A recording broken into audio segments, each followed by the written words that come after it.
आज हम लोग इंटीरियर ऑफ द अर्थ में डिसकॉन्टिन्यूटी के बारे में पढ़ने जा रहे हैं। हमारा जो क्रस्ट और मेंटल के बीच में जो डिसकॉन्टिन्यूटी होती है उसको हम लोग मोहो डिसकॉन्टिन्यूटी के नाम से जानते हैं। जो क्रस्ट और मेंटल के बीच में हमें डिसकॉन्टिन्यूटी मिलती है उसको हम लोग मोहो डिसकॉन्टिन्यूटी कहते हैं, और जो मेंटल एंड कोर के बीच में जो डिसकॉन्टिन्यूटी मिलती है उसको हम लोग गुटेनबर्ग डिसकॉन्टिन्यूटी कहते हैं। तो ये आपको ये जो दोनों नाम है, ये जो नेम है वो याद रखने हैं कि जो हमें क्रस्ट और मेंटल के बीच में मिल रही है वो मोहो डिसकॉन्टिन्यूटी है, और जो हमें मेंटल और कोर के बीच में मिल रही है वो हमारी गुटेनबर्ग डिसकॉन्टिन्यूटी है। ओके, देन हम लोग क्रस्ट को भी दो सब पार्ट में डिवाइड करते हैं।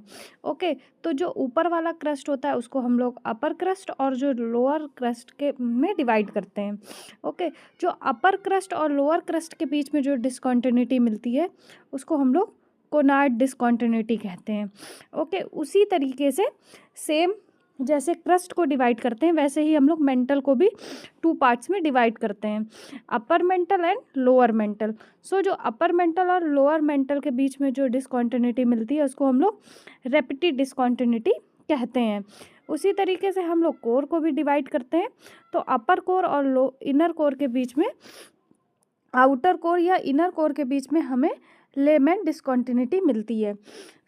ये बहुत ज़्यादा इम्पॉर्टेंट है, ये आते रहते हैं। कभी आपको मेंटल और कोर के बीच में डिसकॉन्टिन्यूटी पूछ देगा, या अपर कोर या इनर कोर के बीच में डिसकॉन्टिन्यूटी पूछ देगा।